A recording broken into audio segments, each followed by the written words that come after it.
Join us as we unravel the real truth behind the triumph and tragedy of the great physicist, Julius Robert Oppenheimer, who was an American theoretical physicist and was popularly known as the father of atomic bomb. J. Robert Oppenheimer was born on April 22, 1904 into a wealthy, non-religious Jewish family in New York. His father, Julius Oppenheimer, was a German immigrant who worked in his family's textile importation business. His mother, Ella Friedman Oppenheimer, was a painter whose family had lived in New York for generations.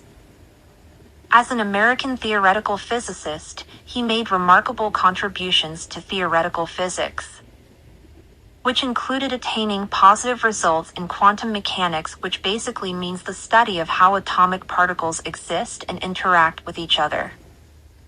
More contributions included nuclear physics, which is the branch of physics that studies atomic nuclei and their constituents and interactions. He nonetheless collaborated with top scientists and the likes of Max Born and Melba Phillips in developing and formulating theoretical equations which are very much in use till this very day. Such equations as the Born-Oppenheimer approximation for molecular wave functions. Dr. Oppenheimer later proposed this approximation in 1927 during a time of confusion in the development of quantum mechanics. He also worked closely with Melba Phillips, who was a valued colleague of J. Robert Oppenheimer and principal inventor in her own right. The two young scientists introduced a foundational physics principle, the Oppenheimer-Phillips process in nuclear fusion. Oppenheimer made more renowned discoveries on the theory of electrons and positrons, and an early work on quantum tunneling. After the invasion of Poland by Nazi Germany in 1939, the physicists Albert Einstein, Leo Szilard, and Eugene Wigner notified the U.S. government of the peril threatening all of humanity if the Nazis were the first to make a nuclear bomb. In August 1942, the U.S. Army was appointed the duty of organizing the expertise of both British and U.S. physicists to seek a way to harness nuclear energy for military purposes. Each ally only knew one thing: if they lost the race, the outcome would be catastrophic. Driven by fear, the American allies began the Manhattan Project, led by theoretical physicist J. Robert Oppenheimer.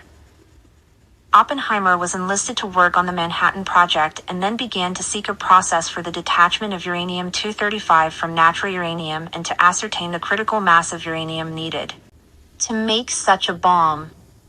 Although many physicists of the time were opposed to the actual use of the atomic bomb created by the Manhattan Project, U.S. President Harry S. Truman believed that the bomb would persuade Japan to surrender without requiring an American invasion.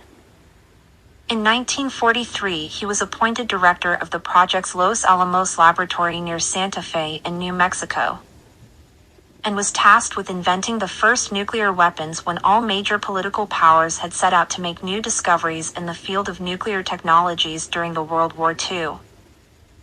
Oppenheimer demonstrated leadership and scientific expertise which were instrumental in the project's success. In July 16, 1945, he was present at the first test of the atomic bomb, Trinity, which was a success. In 1945, August 6 and 9 respectively, the United States detonated 2 atomic bombs over the Japanese cities of Hiroshima and Nagasaki, ending the war.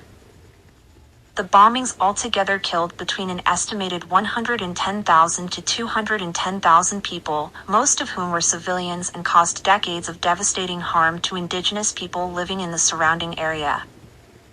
And this was the only use of nuclear weapons in an armed conflict.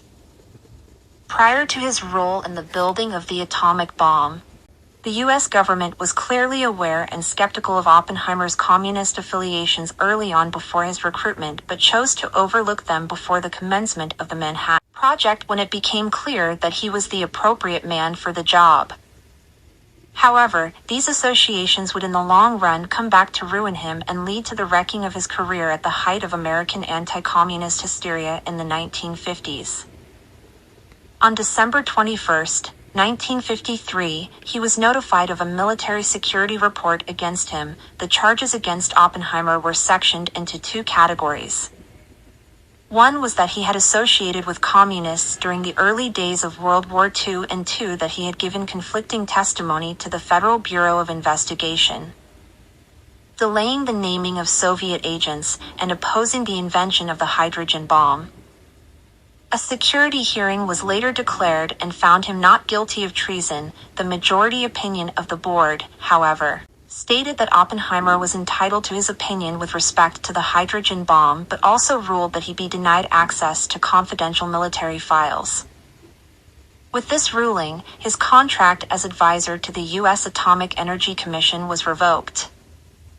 The Federation of American Scientists promptly came to his defense with a protest against the trial. Oppenheimer was made the worldwide spectacle of the scientist who, while trying to rectify the moral problems that emerge from scientific discovery, became the victim of a witch hunt. He spent the last years of his life developing ideas on the relationship between science and society. J. Robert Oppenheimer infamously summed up his life's work in a 1965 NBC News documentary by quoting a line from the sacred Hindu text the Bhagavad Gita, which stated, "Now I am become death, the destroyer of worlds." Thank you so much for watching. Please don't forget to like this video and subscribe to my channel. We would love to hear from you in the comments section. Till next time, I am Inside Life, signing off.